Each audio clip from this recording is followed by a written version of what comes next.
Hey, what's up? This is Tim Clark, your trusted real estate advisor in the Raleigh-Durham Triangle market, and this is your free helpful tip and trick from Tim. Sellers having realistic expectations of the due diligence fee is very, very important. Due diligence fees are not required, but are often negotiated and are used to compensate the seller for the time their property has been held off the market.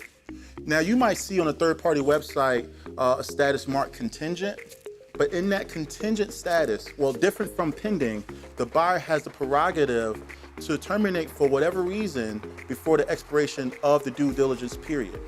Now, market conditions and the amount of time the buyer requires for their due diligence should be significant factors in the seller's expectancy of the fee and amount and date. In a seller's market, more substantial fees are often expected. Now keep in mind, a lower fee creates less buyer obligation, and there's no requirement for a refund if the buyer chooses to terminate the contract before the expiration of the due diligence period. Now, a reasonable due diligence period should be allowed for inspections, appraisals, and other loan approval obligations. Here's a quick tip.